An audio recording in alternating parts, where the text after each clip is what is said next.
is because I was waiting to see if Bungie was going to do anything with the Almighty, as I think it would have been one of the dumbest cliffhangers of all time had nothing substantial happened. Destiny's first live story event happened the Saturday before Season 11 started, which we will discuss here. This video will be solely based on the events of this season and not any leaks that may or may not have come out during the final week, nor will it be based on the starting events or teasers of Season 11 or the reveal of the fall expansion coming on June 9th. Tune in later for my thoughts on those things. Let's start with the story. I don't know how to feel about the story anymore. If you're an avid lore card reader, then you probably know that the story of the pyramid ships has been slowly building in the background of the past 3 seasons, potentially even longer than that, although this is something that you needed to piece together in the cards. This season was never really about the destruction of the Almighty, although it was a catalyst in what was actually happening. It was more about building a relationship with Rasputin in order to utilize Rasputin in our fight against the pyramid ships, probably coming in the fall, as Rasputin stayed on the sidelines the last time there was a major attack and has since regretted it. But if you don't read the lore cards, you probably thought this season was about the damn Red Legion again trying to blow up the Earth with the Almighty. And it was probably pretty unsatisfying to you having the Almighty show up only at the very beginning and the very end of the season, never getting to interact with it otherwise, with the rest of the season filled with public event grinding. That is one of the major problems I continue to have with story development in the game. The translation of storytelling into gameplay. In the past, it felt rushed, given almost no room to breathe. It just all had to be done in 4 to 5 missions.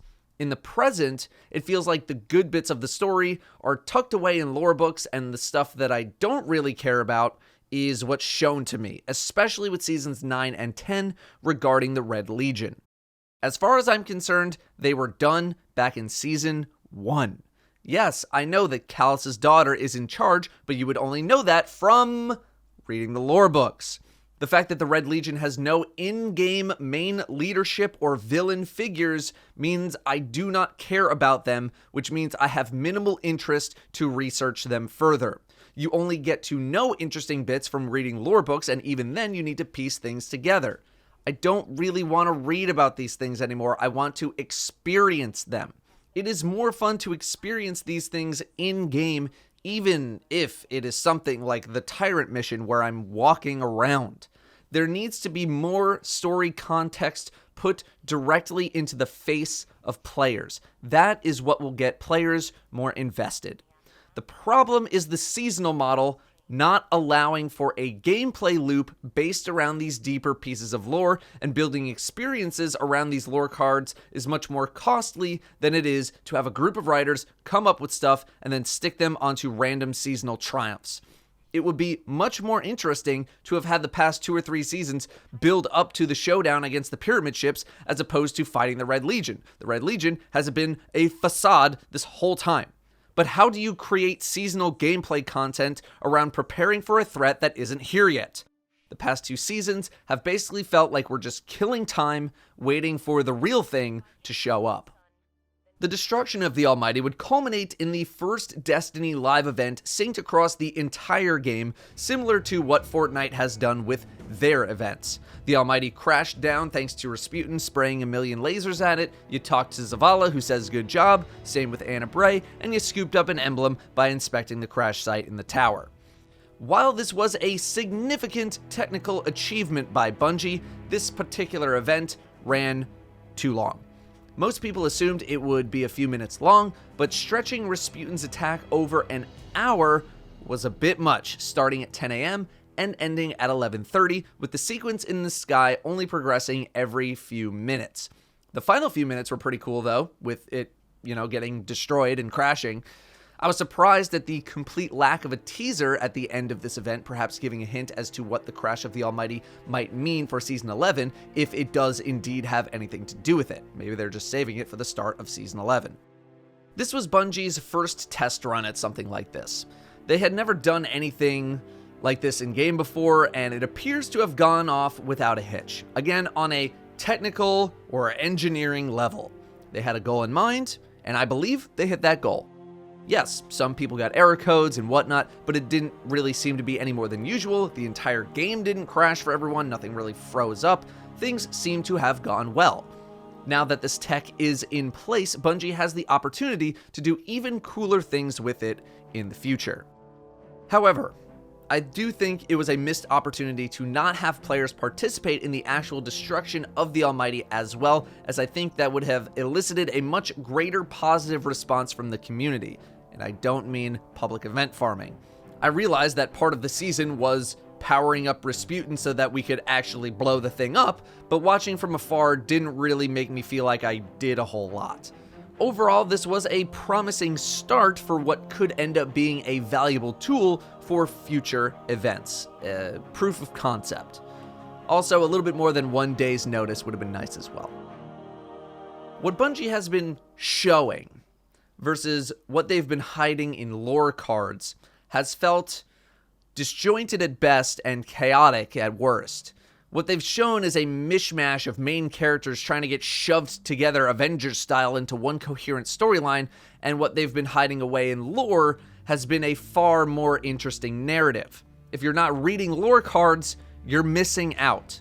Again, I'm definitely not a lore master, and I'm sure plenty of you will have some problems with my thoughts on how story elements are playing out right now, but I think we could use a whole lot more than the Red Legion right now. If Bungie's answer to that is wait until the fall expansion, then fine.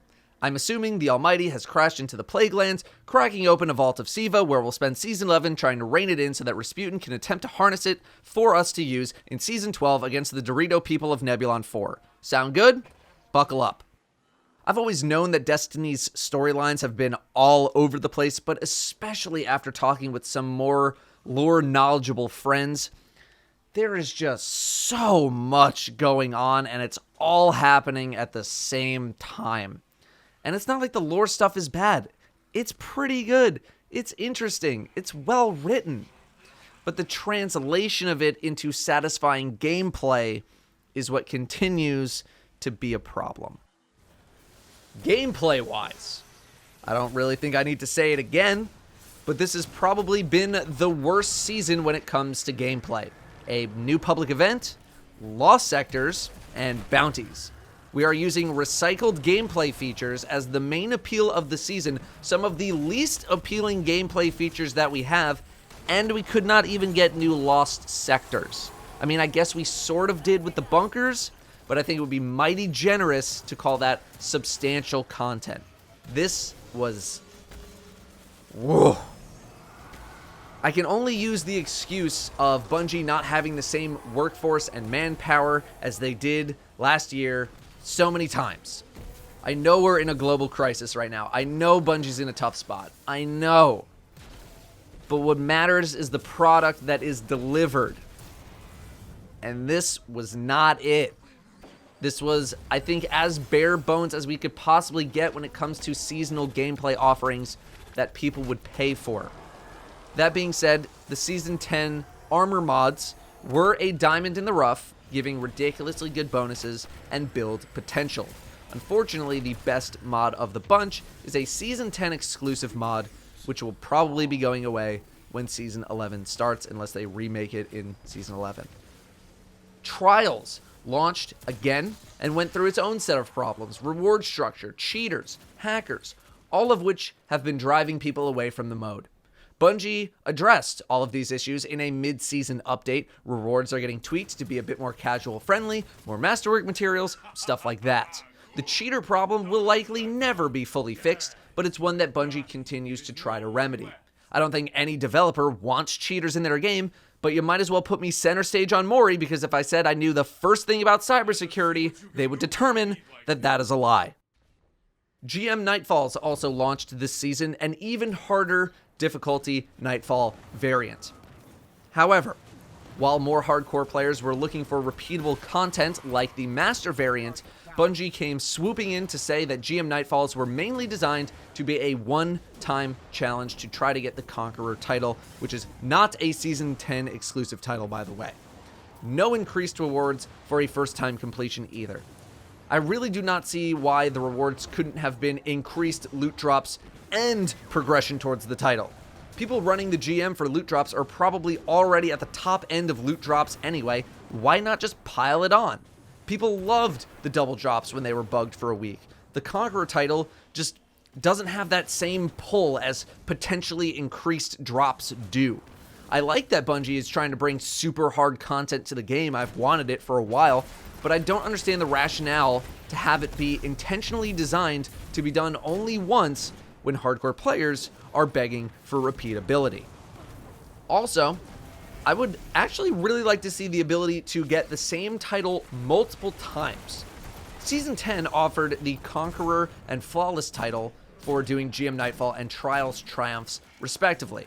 They will still be around in Season 11, they'll just get their progress reset if you don't have them. But if you do have them, then you're just done with them. I think it would be cool to have the ability to earn them multiple times once per season to give those activities more replayability over multiple seasons and have the quality of the title build over time, even if it's as simple as saying how many times you've gotten the title in the title itself. You could extend this to other titles that have similar levels of replayability in the future if you wanted to. Perhaps offer other cosmetic rewards for... Never mind. The big seasonal event of Guardian games also kind of landed with a thud, with the Eververse store stockpiled full of goodies, and the event mainly consisting of doing bounties and medals, which were basically just bounties in disguise in a season already focused on bounties. Was it satisfying to see Titans win as a Titan main? Absolutely. Was anything else about the event satisfying? Well, getting Heir Apparent, the minigun, was pretty cool, but if it didn't exist, I don't really think I would have participated in this event at all. The fact that we even had cosmetics to grind for in the ghost shells was a complete shock, as it feels like something that was ripped from the clutches of Tess in a move of desperation as Bungie tried to show the community that they were bringing back cosmetics to gameplay rewards. Look, see? You can get a ghost shell by playing the game, just like the old times. Things appear to be getting better with regards to the Eververse as we push into Season 11 and the future, though, to Bungie's credit. The Lie quest line just wrapped up, and I would highly suggest watching my video on that if you want the full story, but in short, the community held this quest hostage because it was determined that it would take longer than the rest of the season to complete it. The quest being, do a lot of seasonal public events. Bungie dropped the amount of events we had to do via a multiplier bonus, and then the next part of the quest bugged out in an unfortunate series of events, but was fixed in a couple of days. However, for you Rise of Iron, Iron Lord, and Siva lore fans out there, this event was a rather large revelation in the grand scheme of a major piece of lore. Felwinter, the Iron Lords, and their demise, and how it all links with Rasputin. What was previously thought to be one thing was actually another. However, again, all this ended up doing was raise even more questions in an age where we need fewer questions and more answers. Again, is this a setup for the future? Maybe. And I'm sure once we get to that future, things will make sense. But right now, it is frustrating. My pre-Season 11 feelings for the final week of Season 10 are/were the following. I am going in with the lowest expectations of a new Destiny release of all time, hoping to be surprised. After all, we're a few months away from the fall expansion. Why would Bungie use any of their big guns in this season? I'm pretty much completely disregarding the Vidoc that came out around Season 8, saying that Season 11 is going to blow our minds because Season 10 was a stinker, and I'm not buying the hype anymore. The most I expect is a big setup towards the end of the season, preparing us for what we end up fighting in Season 12. I would tell you that if you're thinking about getting back into Destiny again, to wait, despite knowing literally nothing about Season 11. Fall expansions tend to be a pretty good entry point. I'll let you know when it's a good time to hop back in. If Season 11 surprises, and it's good, I'll let you know as well, because trust me, when I say, I'm tired of being sad about this game. I'm tired of reporting bad news. I'm tired of making negative videos like this one. This is not fun. I do not enjoy putting out this crap. I want to be excited to make content on this game again, not putting out this monotone, doom and gloom drivel. This is why you have not seen many uploads from me lately. I loathe this. I am putting out garbage video content. This is straight trash that I'm making right now, and I hate it. The fact that Bungie is revealing Season 11 an hour before it launches is a massive gamble as well. Bungie could be using this as a way to build hype for what might end up being a good season. Combining it with the fall expansion reveal could also mean they're trying to downplay what might end up being a lackluster season, and there's no way of knowing until it launches. Or both of these things could be so closely linked that it makes sense to reveal them together.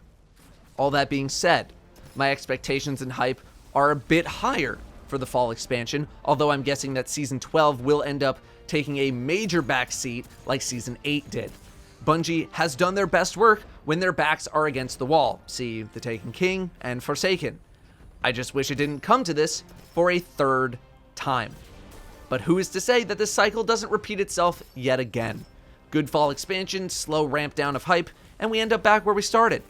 There's just too many unknowns right now. I'm in a weird spot because I've tried to give Bungie the benefit of the doubt countless times and realize the situation that they're in, talking about the realities of game development, especially right now with the world on fire, while also trying to be true to my community, all of you, and give criticism and give non-biased or at least balanced opinions on the state of the game. It's tough. I think I'm just upset that I've been unenthusiastic about the one thing that I've taken solace in time and time again, especially while the real world is on fire. If you made it to the end, thank you for watching, and I'll see you in Season 11.